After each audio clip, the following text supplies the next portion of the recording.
Do you give it high fives on the bus and stuff like that? I must, because like I don't go anywhere outside of the city except to go catch my friends' shows in like Hollywood, and I don't know. I don't know why that happens. But anyway, it's good to have the NoDQ review. I appreciate being able to simulcast it on the Jeff Meacham YouTube today. So thank you for that. And off we go. Stay tuned. I'll be back to you shortly. Kelly, what's going on? Man, not much, man. Just just enjoying my break off from school. I got about like a month left before start classes back. So, just trying to enjoy my time off. Wrestling been hot, and yeah, man, that's pretty much it. Well, stay tuned. You know how this goes. You've returned now for your second show. You're a regular already. Look how quick that happens.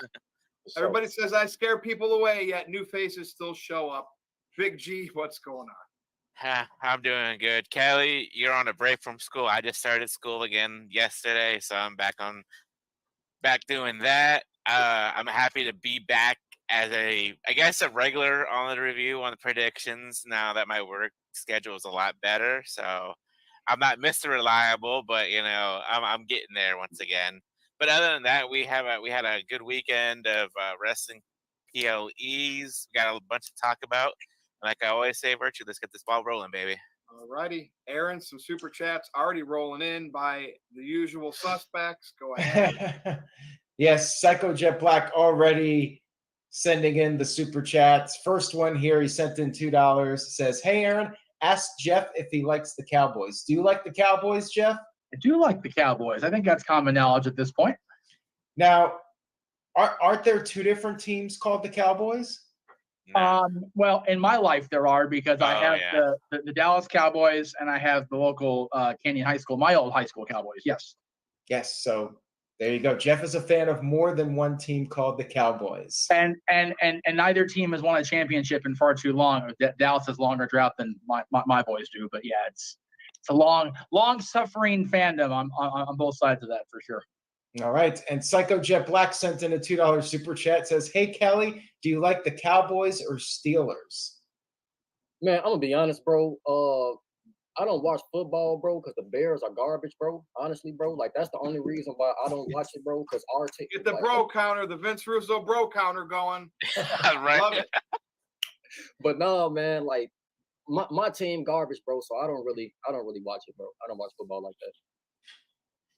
It's almost football season when Psycho starts bringing out the football questions.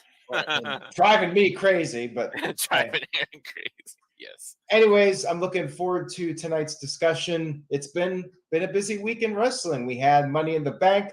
We had an eventful Monday Night Raw. And now we are on the road to SummerSlam. And we're getting close to episode 300 of the NoDQ review, just a couple months away. Figured we might as well start hyping that up. Who knows which names from the past will show up for episode 300. That's going to be wild. Make sure you guys tune in for that. More details soon as to when the exact date of that will be. But roughly 2 months from now, we will have episode 300. And thank you to everyone that's been watching all this time. It's wild to think that we're almost at 300 episodes of the NoDQ review. And thank you, Virtue, as always, for hosting. And I'm ready to get the ball rolling. As Big G said, let's do it. Time flies. We're going to first cover, you've already done this, but some Money in the Bank fallout. Get everybody else's thoughts. Obviously, Drew McIntyre won the briefcase, cashed it in to make it a triple threat against Rollins and Priest, and then CM Punk did his thing. So we know the storyline there. Tiffany Stratton wins the women's Money in the Bank, and then Sami Zayn retains against Braun Breaker. Did anybody in the predictions league pick Sami Zayn? I did. Okay, interesting. To retain. Did you think he was going to win clean or just retain the title?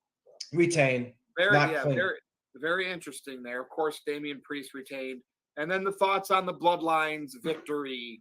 Of course, it was just a 6-man tag match, but they are looking strong. Heading into what could be an interesting Friday this week, because we're on the road to SummerSlam. Roman, I know he's grieving the passing of his father, but, I'm pretty sure that's given him that itch to come back and do it for the family. What's everybody's thoughts on Money in the Bank, Jeff? I'll start with you. Grief is a powerful tool, Virtue. I think we all can agree that we've all had loss in our life. We've all had somebody pass away. And Roman losing Sika in the process of this bloodline storyline developing is going to be motivation. It's going to be something fun to watch when it happens, because he's going to come back and he's going to attempt to make the new bloodline, Solo's bloodline, as it's being tagged a lot on WWE marketing, I guess, pay the price for their sins. I will say this: we at Open Mic Night have been calling them the bootleg bloodline. I told the guys to stop calling them that because they look strong on Saturday. They dominated those three guys, and one of those guys happens to be the WWE champion. So that was pretty cool to see. As far as the thing with Drew and everybody, I had a old friend of the channel, Aaron, Wade Needham, messaged me and goes, "Man, they're going to really enjoy those Drew McIntyre Money in the Bank briefcase shirts in Africa this week." I said, "No, you know what? They're not, because he did win the briefcase. He just didn't cash in successfully. So he is still the most recent Mr. Money in the Bank. He just got screwed again." Whatever happens with Punk and Drew and Seth, I'm here for it. Take my money. It's going to be fun to watch. I've seen a lot of people, including that conversation, why use the Money in the Bank again for such a short period? You've got two champions, Cody Rhodes, and depending on how SummerSlam goes, either Damian Priest or Gunther, that are going to have long runs, right? WWE doesn't need Mr. Money in the Bank hovering over there to give the fans that definitive sense of doubt that they're going to get cashed in on. Jeff, the fans need to believe it. Another good reason why they expunged it so early, Rock and Roman Reigns at WrestleMania 41. It's going to happen. 100%, no doubt in my mind. I feel like we said this a couple of times over the years, Virtue, but if Rock and Roman doesn't happen in Vegas, I don't see the point of ever doing it at that point, if it doesn't happen this coming year. I think it will. All right, Kelly, what are your thoughts for Money in the Bank? I pretty much agree with what Jeff said about the Drew McIntyre cash in. I think, to be honest, that was probably the best way to go, because, like we just said, I feel like regardless of who won the briefcase, wasn't nobody gonna have a successful cash in anyway. So I feel like Drew winning and cashing in unsuccessfully was probably the best way to go, because it further pushed the feud between Drew and Punk. And like I say, if anybody else would have won, they probably wouldn't have successfully cashed in, because, like you say, Gunther most likely is going to win the world championship at SummerSlam against Priest, and he's going to go on a year-long reign. And then they're not going to want to have Cody get cashed in on, especially when you have The Rock coming back, you know what I'm saying, challenging Cody. So I feel like Drew winning was the best way to go. Everything else on Money in the Bank, I feel like Braun Breaker losing to Sami Zayn was the worst decision to go, honestly, bro. I feel like Braun, like what I would have did, bro, I would have had Braun destroy Sami in like an 8 to 10 minute match, like have Sami be the Sami Zayn that we know and love, have him still be defiant, wanting to, you know what I'm saying, fight back. But I would have had Braun destroy Sami, because I've heard in wrestling psychology that the babyface always is, I guess, the strongest when he's chasing the belt.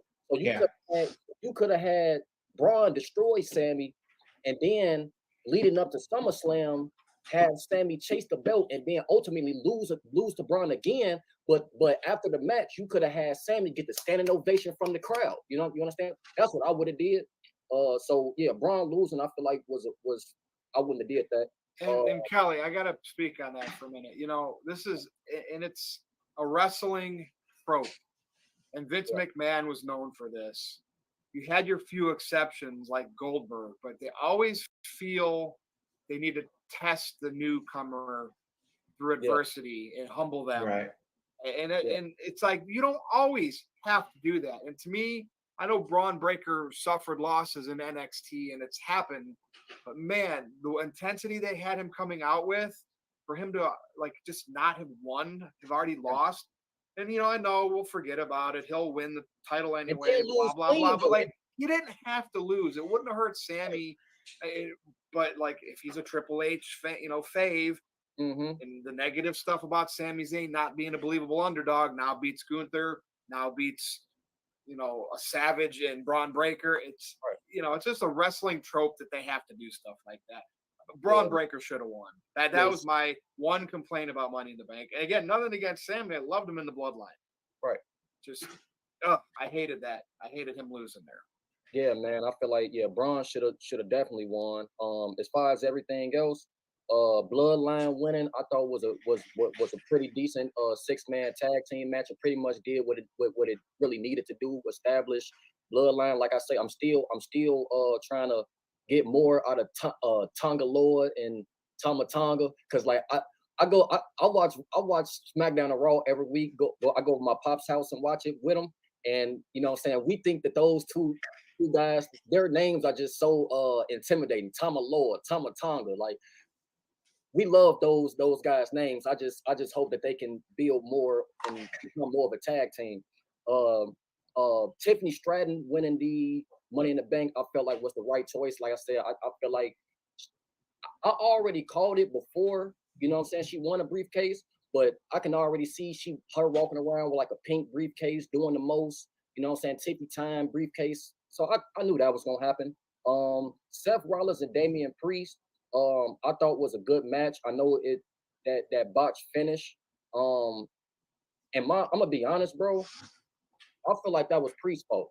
And the reason I say that, bro, is because I don't know how y'all feel about it, but to me, the way Priest has been carrying the World Heavyweight Championship, to me, it almost seems like he's not confident that he's the champ.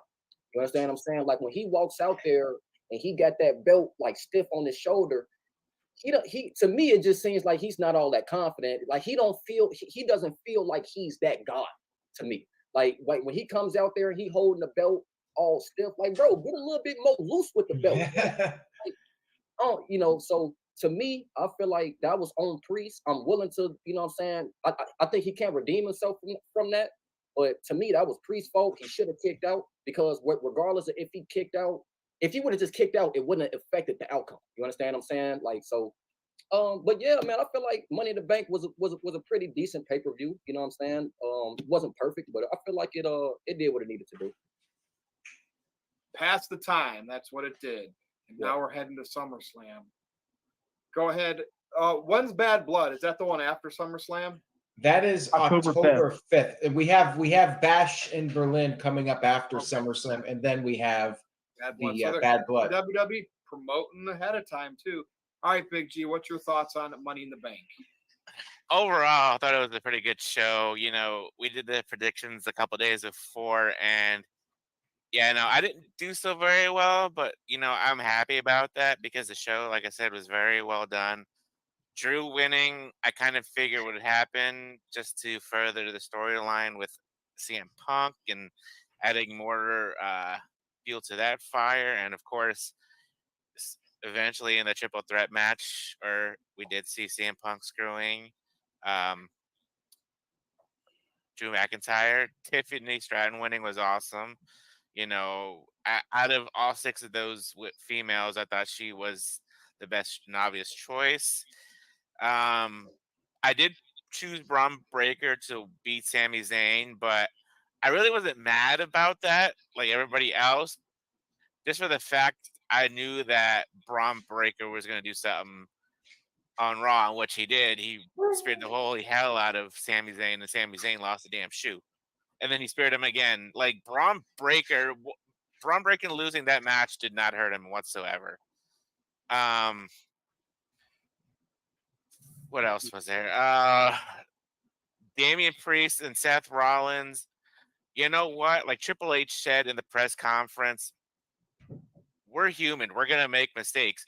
I am tired of people calling him botches. I got called out by Bully Ray on Busted Open for saying that it was a botch between like Jericho and somebody else.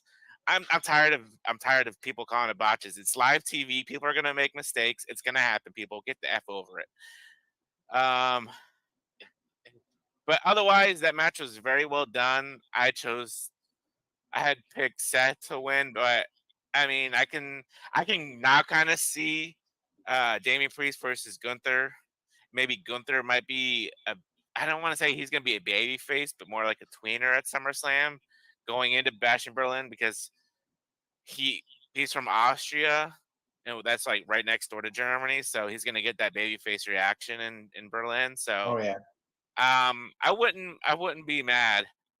I'm not mad, but overall I thought it was a great pay-per-view. Bloodline winning was very good too. You know, Jacob Fatu did a lot more than the Tongas did for me in that match. I still, like Kelly said, I still need to see something out of Tama Tonga and Tongaloa. And then if they decide to add Hikuleo to this and call him Tala Tonga, which I have been hearing, I'm gonna need something out of the Tongas. So I'm all for this Bloodline feud. I want to see what's gonna happen. I'm excited to see what happens on Friday with this continuation of Bloodline 2.0. Yeah, I'm starting to get the Roman Reigns gut feeling back. So we'll see what happens this Friday. All right, Aaron, over to you. This is just rehash for you. So hurry up. We can get on to the next topic, but go ahead. It seems like there was definitely a mixed reaction to this pay-per-view, and I can understand the criticisms of the show. But as I mentioned in my recap, I did enjoy the show. I thought it was very good, and I'm looking forward to SummerSlam. We saw on Raw Rhea Ripley coming back, which we're going to talk about in a few moments. CM Punk appears to be close to returning. And Walter had sent in this $5 super chat regarding the Money in the Bank cash-in, said, this was smart and something different. It's another reason for Drew to be pissed off at CM Punk. It's like pulling another wood in the fire, so I'm fine. It's hard to argue with him. I know people are mad about that. And I also found it funny that people were crapping on the men's Money in the Bank ladder match because they felt like, oh, they wasted the briefcase. But as mentioned earlier, I think that it was probably the best move. Mo Camera had brought up on the YouTube channel in the comments section, he thought that Chad Gable should have won. And my response was, would you like to see Chad Gable fail to cash in? Because that's probably what the winner would have faced. They would have ended up losing the cash in and have a failed cash in. I feel like with Cody Rhodes, they got big plans for him. They don't want Money in the Bank interfering with that. Same thing with Gunther. You really going to have Money in the Bank holder cash in on one of those guys? Probably not. I mean, I think they had a good reason for booking it the way they did. And I trust Triple H in the process. I don't think it's like Vince where they're not really thinking far out ahead. I feel like they have their plan for WrestleMania and they don't want to have Money in the Bank be a distraction from whatever they're doing. And as Virtue said, if they're doing The Rock versus Roman Reigns, you definitely don't want Money in the Bank as a distraction. You want to focus on their story and let people talk strictly about that and not be like, oh, wait a minute, is this guy going to cash in on The Rock or something like that? So I think they had their reason for it, and it didn't really affect my enjoyment of Money in the Bank. I liked it for what it was, and that's pretty much all I have to say. I thought it was a very good show. Now, there was another show over the weekend. We had the NXT Heatwave event, and Matthew sent in an interesting $5 super chat. Thank you, Matthew. Says, thoughts on Dave Meltzer's comments about the Kalani Jordan and Sol Ruka match, calling it gymnastics and cool moves, yet he praises Will Ospreay matches. Jeff, I'll let you go in a second here. I just wanted to say this. I really enjoyed that match. I was very vocal on social media that I thought that was a really strong match. I was watching that match, and the first thing I thought was, this is like female Will Ospreay and female Rey Fenix or female Ricochet. I think Ospreay does it better, but I thought that they did a really good job for their lack of experience in wrestling. I thought it was a hell of a match, and I like Will Ospreay matches. I don't hate the gymnastics stuff. I like all kinds of wrestling. I like when they have barbed wire. I like when they do the flips. I like the characters. I like the storylines. I like everything. I think that there's room for all of it, and it's a variety show. I don't have a problem with different things. Big G? Yeah, I mean, I watched Heatwave too, and real quick, Sol Ruka has impressed me in the past couple times I've watched NXT. I know we'll talk about NXT here in a little bit. I'm not going to spoil everything that I want to say, but both females are former gymnasts, so of course it's going to be, gymnastics. This next in line, I'm loving. And Dave Meltzer, if you're watching this, you can stick it where the sun shined on, brother. Wow. I mean, I think he was positive, but I did listen to their commentary on it, and it's weird to me that they would criticize that match. I mean, it was a great match, and I think that it's definitely worth praising for their abilities so early into the business, and having that lack of experience. That makes it even more impressive that they were able to pull that off. Walter sent in a $5 super chat, and then I'll let Jeff get his 2 cents in. Walter said, Heatwave was the show of the week, and F. Meltzer, however you spell that piece of S's name, when he dies, it will say, here lies the AEW mark. That was a bit harsh, Walter. Wow. I mean, I would not go that far at all. I mean, Meltzer's entitled to his opinion, just like all of us. And, you guys get so angry with his opinion, that validates him anymore. Like, don't talk about them. If you don't want their opinions to be valid, stop talking about them. Everybody's like, stop covering Dave Meltzer on NoDQ. Well, stop talking about him. You guys talk about him constantly. So, it ends up on the website. If you want him to be irrelevant, you got to stop buying his newsletter, and you got to stop giving him attention, because when you put his name out there, guess what? People search it. They subscribe to his newsletter. He makes more money, and he keeps doing his thing and saying what he says. So there you go. Jeff, go ahead. I had mine all queued up. I was going to say, I'm not going to use the one F-bomb I get per show to talk about Uncle Dave, but yeah, it's pretty much sums it up. We've all been saying for years, Aaron, if you want to make definitive progress in whatever agenda you have a weapon in your hand called a remote control, and nowadays we have another one in our pocket called the cell phone. Power that down, stop reading that crap, turn the channel, stop watch anything else. If you guys don't like what's being put out there, make that known. Don't come out here and bitch about it. Turn the channel, unsubscribe. Yeah. It's not difficult to outsmart the overall internet wrestling community. It's really not, if you just take the time to do it. Yeah, everybody's got an opinion, and he's been watching wrestling for a long time, but at the same time, he's always had his preference. He likes work rate. He likes New Japan. He likes Japanese strong style wrestling. He's been more critical of WWE, like going back decades. That's just his own personal tastes. So, and he's not going to change. He likes what he likes. I like what I like. Jeff, you like what you like. I think the problem with Meltzer is he does not, when he's wrong and he's proven wrong over something, he doesn't retract. He doesn't what a real journalist would do. He just moves on from it, and that's where he's lost the credibility. Like, you could call him a super mark for Japan wrestling and all that. And obviously he wants to be a little more critical of the NXT match, but Ospreay's his boy and those guys, and he doesn't criticize them. But that's still an opinion, whatever. Right. It's when he doesn't retract when he is wrong. That's what pisses me off. I just wish he would do it. Just be like, my bad, I got that one wrong, but I'll be better. That's it. Yeah. That's all I would look for. Yeah, the biggest thing is there is arguably nobody better with historical trivia than Dave Meltzer, but his refusal to not acknowledge that he doesn't have this insider information that everybody thinks he does is what is infuriating, because like you said, he doesn't retract when he's wrong.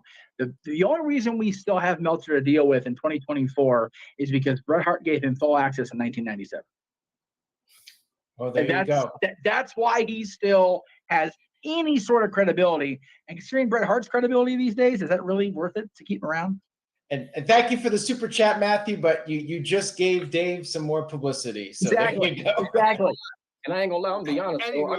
Any other super chats or Money in the Bank thoughts? We can move on. No, Kelly, anything, and then we'll move on. I just want to say, I ain't gonna lie, bro. I got a huge crush on Soul Ruka, bro. So I'm not trying to hit nothing negative about nothing she doing. So Now you and TJS are in the same crew, and probably along with many others too. Me. I mean, she has like everything going for her. Like she has a great look, great presentation, and she's got, you know, the youth working for her. Amazing athlete. Like she's gonna be a big star. I'm That's saying that so on record now. That's Soul Crusher, though. Holy crap, that's a hell of a finisher. yeah, that's a finisher, boy. Yeah, she's got a All very right, bright first you. future. I think we're ready to move on to the next. So this kind of piggybacks off of Money in the Bank a little bit here. John Cena, he showed up to announce his last run. To, you know, his last match looks like it will be at WrestleMania. Now, great merchandise marketing, right? He's basically going to have dates between now and then. We know he'll be at WrestleMania wrestling. We can speculate now who. It's a long way away. I just kind of questioned the way they did this just a little bit, because like I would have been more excited if he popped in like he usually does, and if it is towards WrestleMania season, he gets in a big feud. Why couldn't then whatever feud he's going to have for WrestleMania be a career-threatening match? And then we could have started the speculation. The early announcement, it kind of deflates it. It's his last match no matter what now. We know that. I wish they could have just jazzed up a little bit, because we had some legendary matches. Ric Flair losing, Shawn Michaels losing. Just imagine John Cena in that career-threatening match losing. But now we know it's his last. I don't know. But anyway, everybody's thoughts on this announcement at this particular time. Again, I get it's a promotion thing with Cena. I get it. He's obviously doing very well in Hollywood, so that's where he's going to focus. And he can still come back. He just won't wrestle when this is all said and done. He'll still do his promos. He'll come back and give a FU to somebody. Like, you know, that stuff's still going to be there when needed. But I think that match time for Cena, his body's ready to move on. He doesn't want to perform as a shell of his former self. That's a great decision for doing this. If that, he said it was other people, yeah, Hollywood probably, his agents, the insurance companies. But Kelly, go ahead and start with this one. Just weird that it was at Toronto Money in the Bank so far ahead of time. What do you think? Yeah, man. I'm gonna be honest, bro. When he announced his retirement, bro, I thought he was trolling us, bro. Like, cause like I've been watching. I'm only 24 years old. You understand what I'm saying? So I've been watching Cena pretty much since, you know what I'm saying, I've been watching wrestling almost, and a part of me was down there thinking maybe he finna, you know, say what he finna say, but he not finna really retire. Maybe he finna fuck around, turn. I'm sorry. I'm so sorry, Ever. You got your one. Maybe he finna turn heel or something. You understand what I'm saying? I thought that was probably where it was. I was just trying to rationalize, you know what I'm saying, him just trying to stick around. But in reality, bro, I mean, Cena don't need to stick around, bro. I mean, he made tons of money, bro. Like, honestly, bro, being in that ring and tossed around at his age is beneath him at this point. He's made so much money, bro. And I've seen people comment saying, "Oh, Cena should stick around and do commentary," and I'm just like, bro, it don't make sense for Cena to stick around and do commentary when he making millions of dollars in Hollywood. So what you want him to stop making money in Hollywood so he can come make the same amount of money Michael Cole making? Like, that don't even make sense. So I mean, you know, me being a Cena fan since I was little, bro. I'm happy for him. I hope he go out with a bang. I hope we see like his last. I hope we see him and Punk go at it again. Him and Randy go at it again. Yeah. That's the match I really want to see. Is him and Randy Orton go at it again. But yeah, man. I mean, it's like I said, I'm happy for him, bro. If this last time, like I was talking to my pops about it, you know what I'm saying, and my pops was basically like, you know, he down there kind of going out like Michael Jordan, just on the wrestling side. You understand what I'm saying, bro? Like I feel like he don't need to be in that ring wrestling no more. Like, you know what I'm saying? But he still got it in his blood, and he gonna come back and give us one last run. You know what I'm saying? Because it's still in him. So, you know, I'm happy for him, bro. And yeah, that's pretty much it. I can't wait to next year. Now, Big G, let's be honest.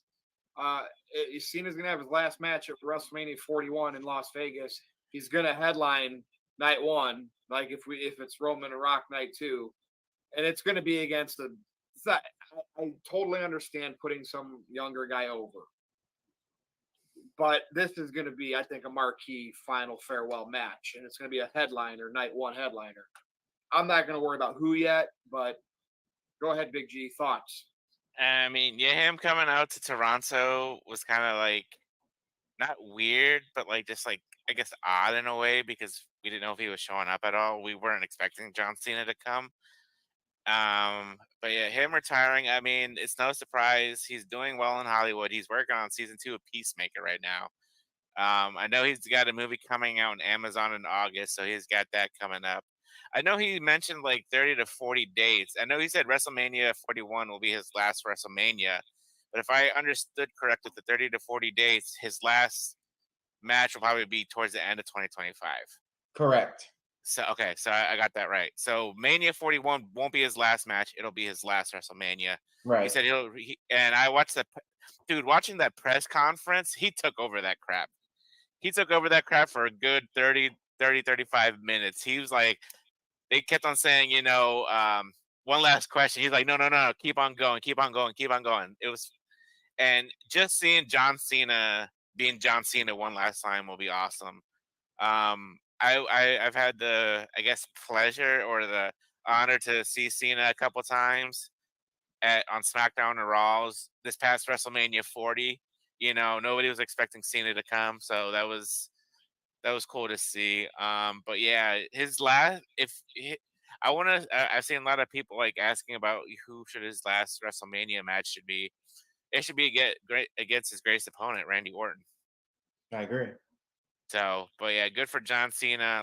Like I said before, and everybody else said, he's got Hollywood. He's making that bank in Hollywood. So, all right. Well, over to Jeff.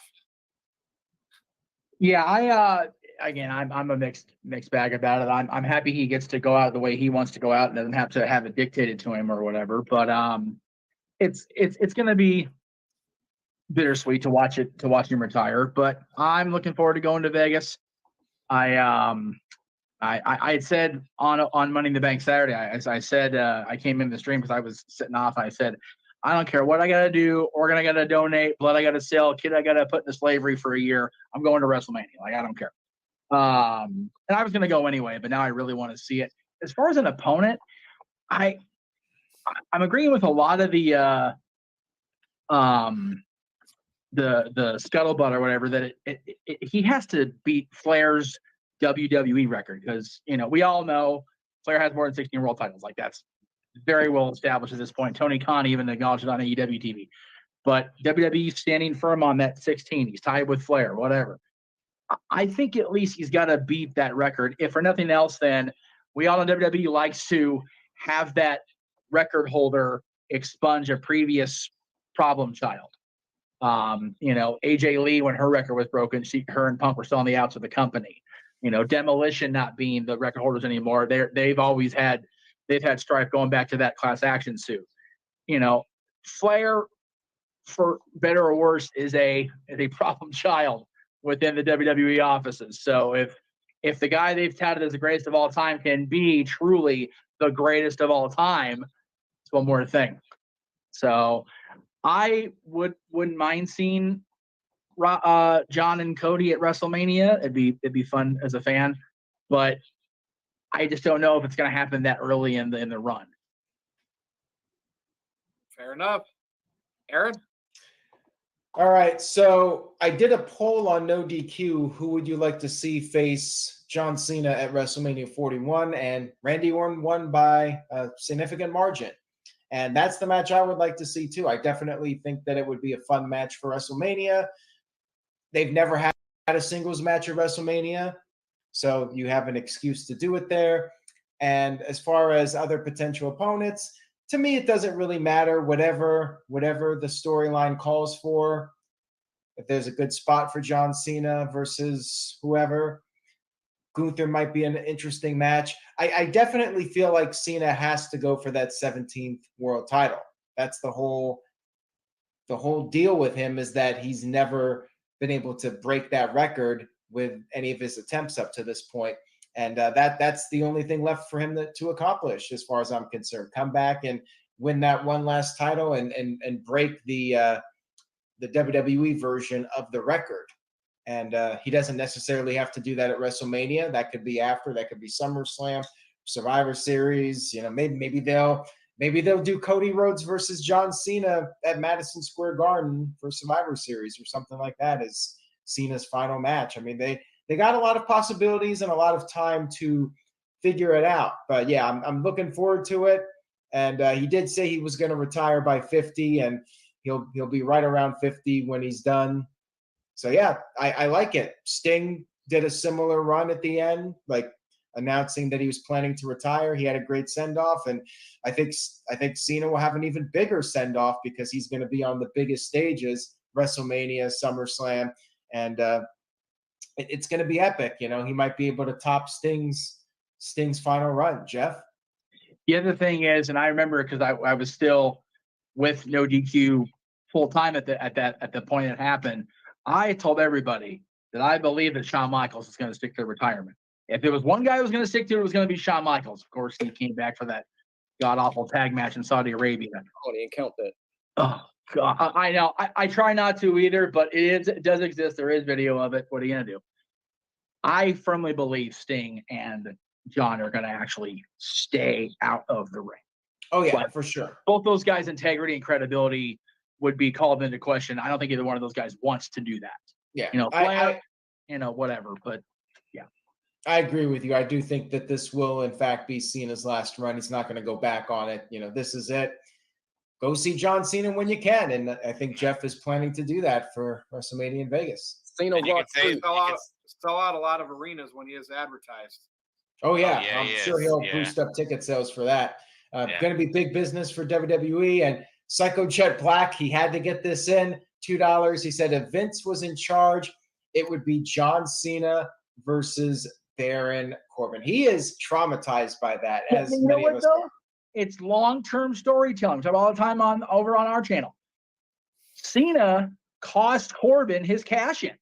That's long-term storytelling if they book it.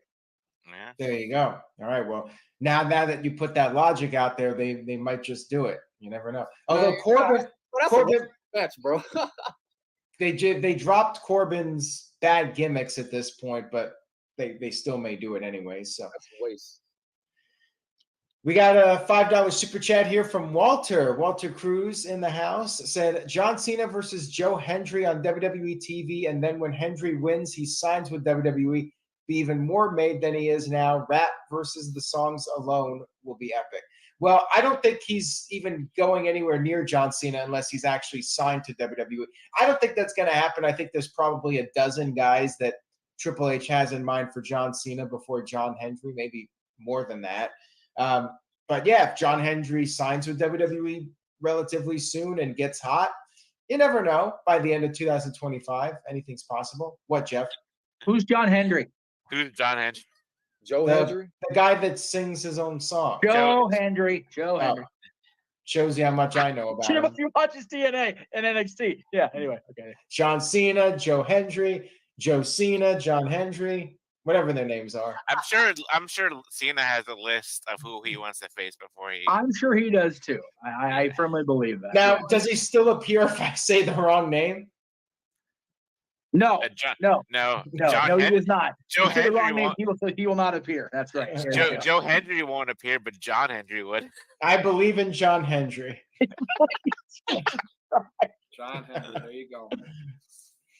I mean, I honestly, honestly don't really see the appeal of Joe Hendry. I mean, I'm not a big fan of the song, but everybody seems to love the guy. I mean, he kind of gives me Zack Ryder 2012 vibes, like he's the flavor of the month, and then people move on to something else. I agree 100% with you, bro. I'm not even gonna lie. I agree 100% with you, bro. Like ever since that one episode of NXT when he came on, like I don't watch TNA like that. But I was just like, who is this jabroni? Like, you know what I'm saying? Like, I'm just being honest, bro. Like, I mean, I'm sure he's a nice guy and all, but I saw him on NXT and I'm like, I still have zero desire to watch Impact Wrestling. But the song does nothing for me personally. Bro, exactly, bro. It's like, bro, it's like one thing about WWE nowadays that I kind of don't really like with these fans, bro. Like, I ain't gonna lie, me and my dad, we make fun of the fans all the time, bro. You know what I'm saying, bro? Like, one thing I don't like, it's like everybody that got a catchy theme song automatically you over because you got a catchy theme song, bro. Like, bro, it take more than just having a catchy theme song to be a great. You understand what I'm saying, bro? So I mean, yeah, the theme songs help, but we're gonna get downvoted now for first of all not knowing his name and then not praising the songs. Virtue, have you heard his song? It's not a bad song. I had to go listen to it just to see what everyone was talking about, and what do you think? It is what it is. You're not really a fan? We've had a lot of like singing gimmicks and different things like that, and people, if they really like Elias was over, what happened? As soon as he wasn't getting pushed right, fans didn't care about him anymore. Flavor of the month, like you said. So, you know, we'll see. We'll see how far he can get. But there's other people like I want to see way before him, like the true push of LA Knight. Like, you know what I mean? Let's not worry about Joe Hendry right now. He's still in TNA. Exactly. All right. Well, thank you for that, Walter. And I guess we're ready to move on. All right. This one might piss some people off, but just based on me not really watching AEW religiously, I rely on the internet, social media clips. Same with NXT. The momentum in my eyes is a more casual type wrestling fan sees the momentum has been in NXT's favor over AEW's for the past couple of months based on hype after events, TVs. And I know we don't have the household names in NXT, but they're doing some work with TNA.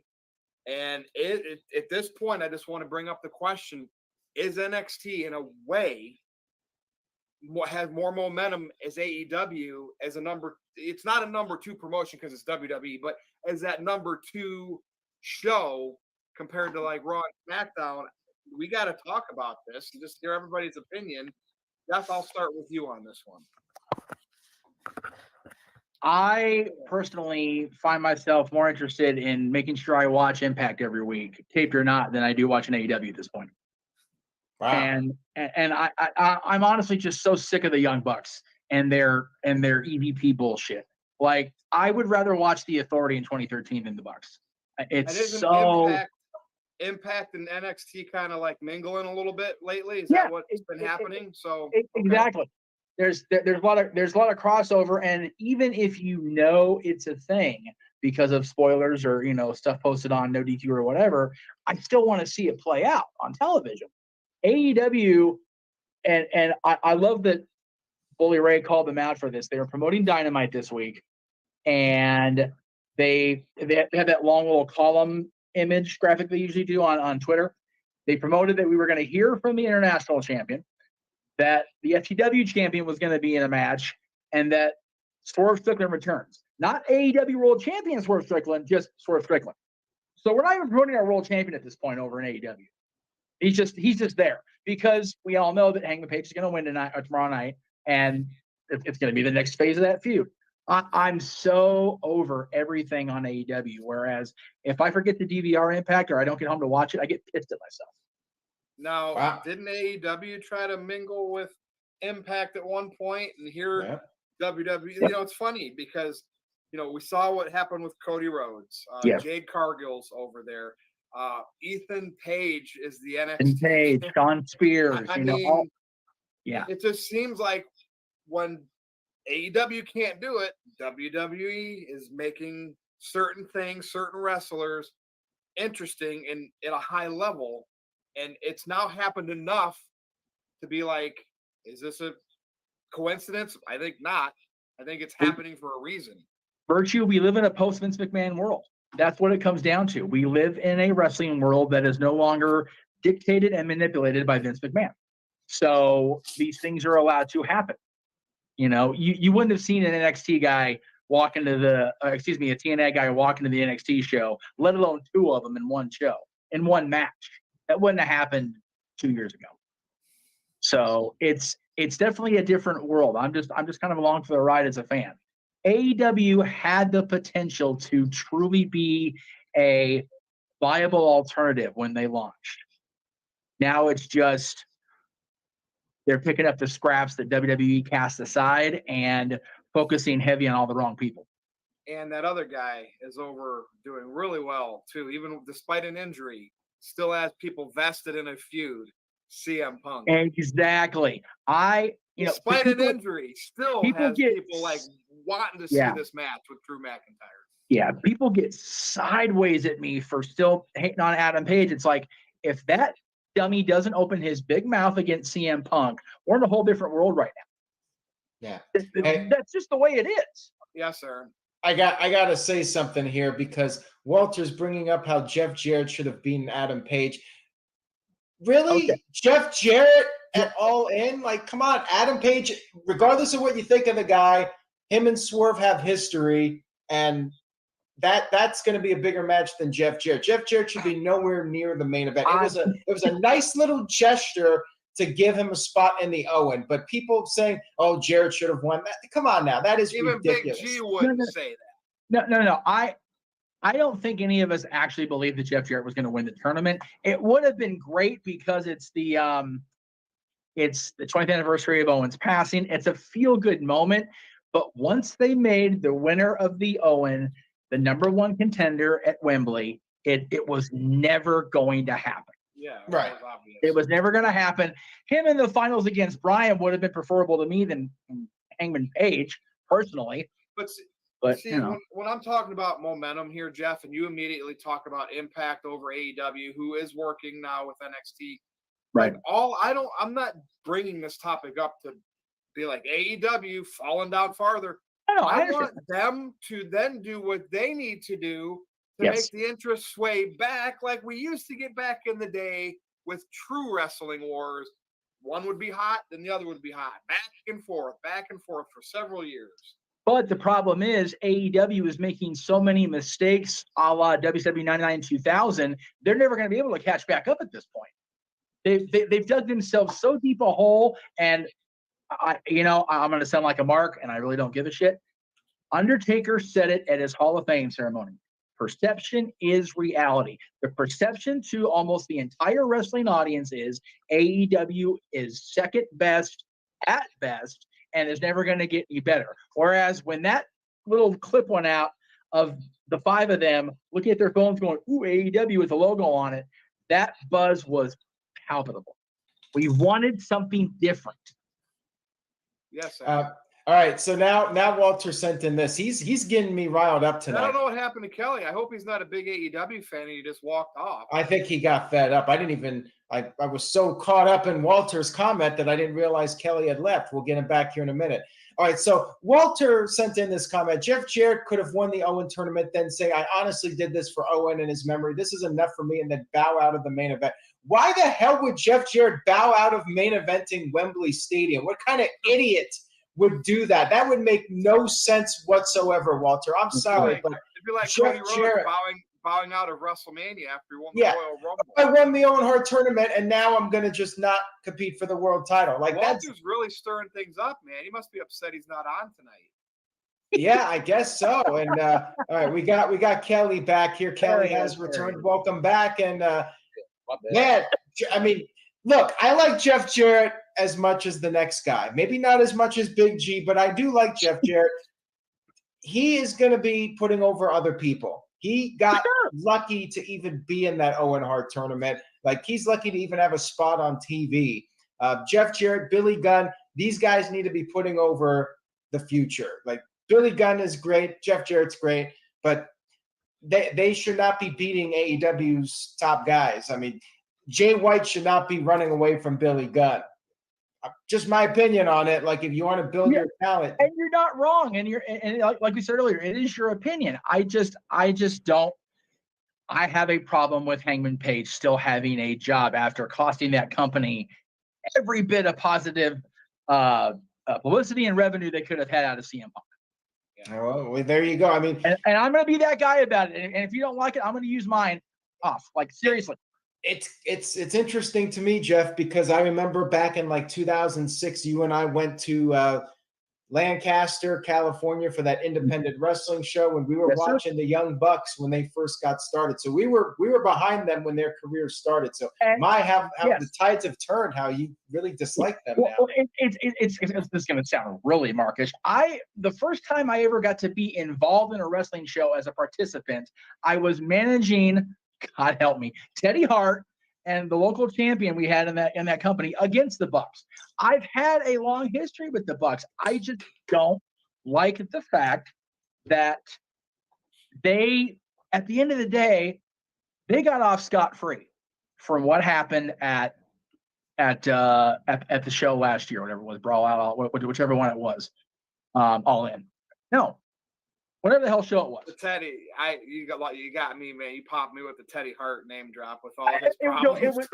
It was so funny. We had a show in Newhall where I was at ringside for Teddy and our champion, and then all of us drove up to freaking Hayward, California, causing a riot because it's Teddy.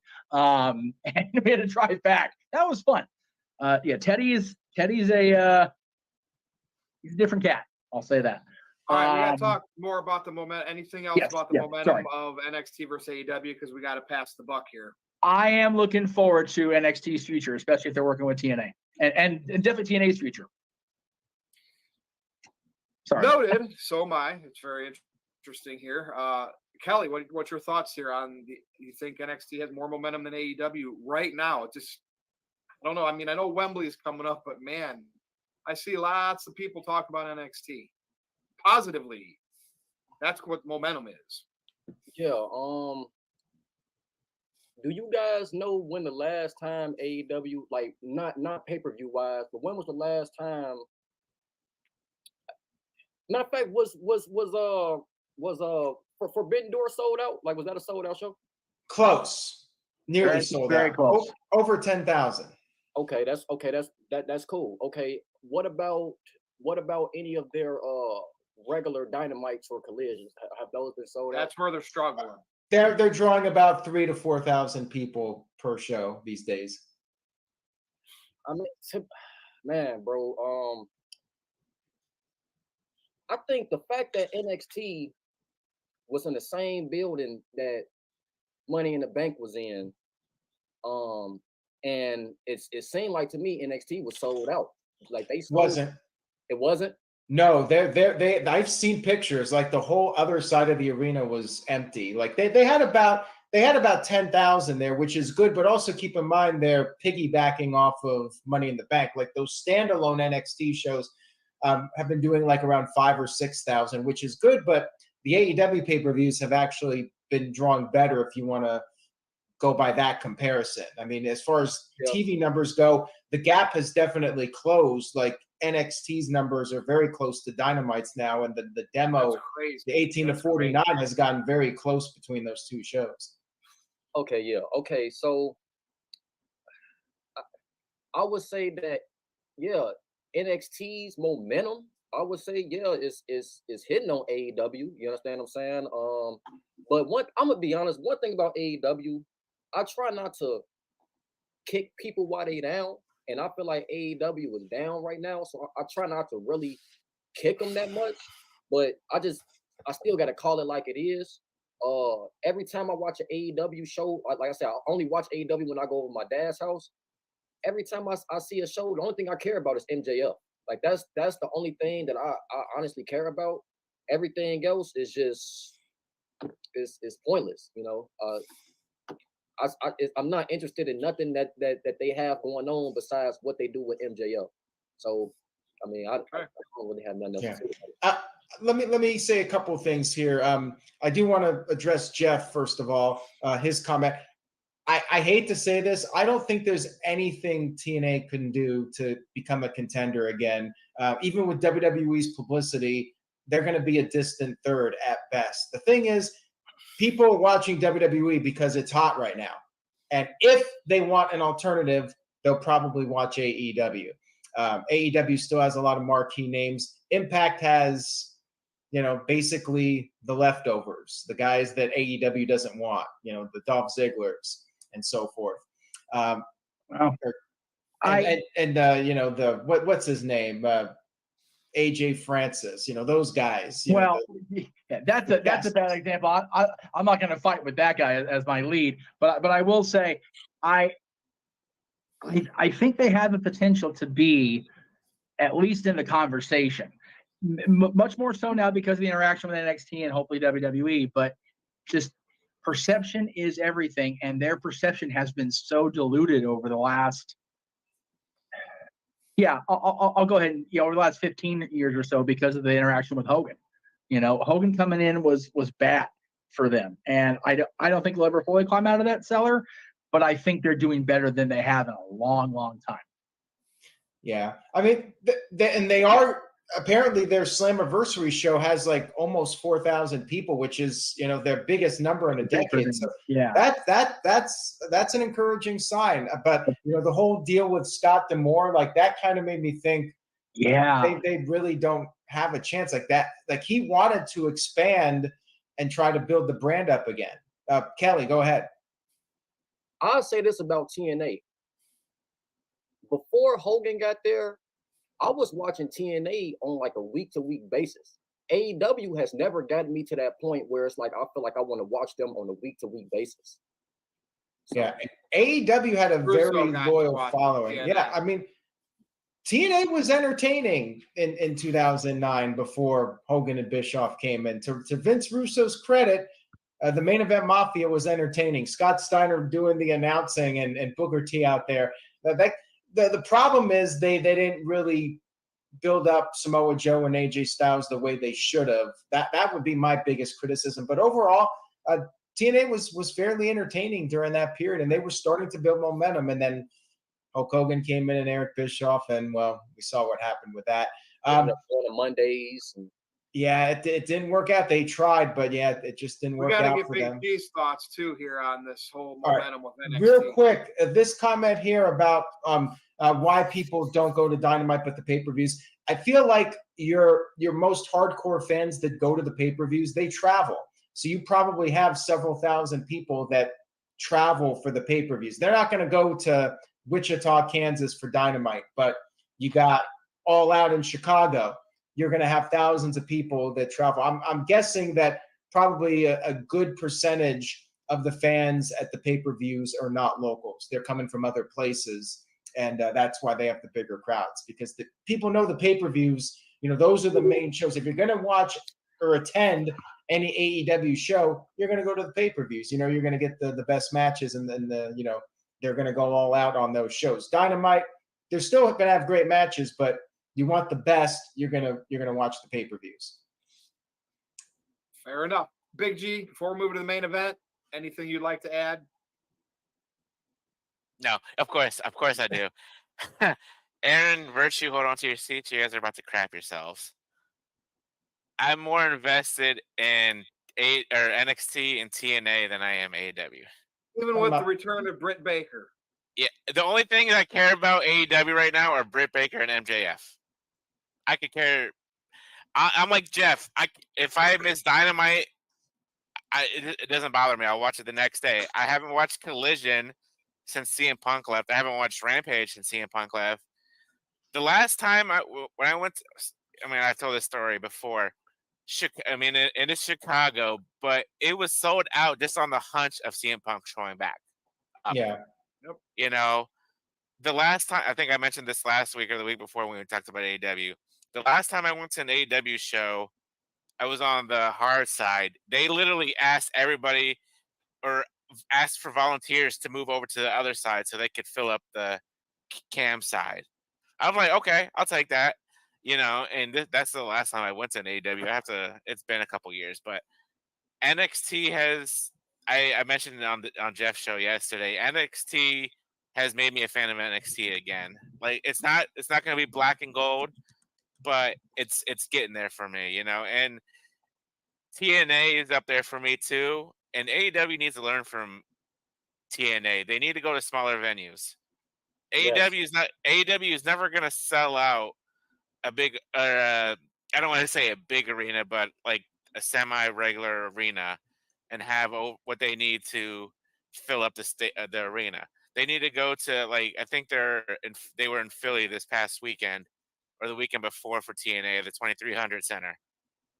The ECW building, and I think they had maybe like 3,000, 4,000 fans there, and that's what AEW is getting for their daily show every time they go to arena. So I don't know. I hate digging on AEW because we all liked it when it first came out, but now I feel like we're like crapping on it every single week, and this is coming from a guy who was. Well, You went to like half a dozen AEW shows. We talked about it last week. Like if MJF came back and was like, boom, big center of attention again, and they had all the moving parts in the right places, I'm sure we would be singing a different tune, and we'd have to have more segments of positive stuff from AEW. Yeah. But I don't see the chat bringing up super chats about trying to contradict any negative, critical discussion of AEW. You know what I mean? They have the opportunity to do it. It's not happening. Yeah.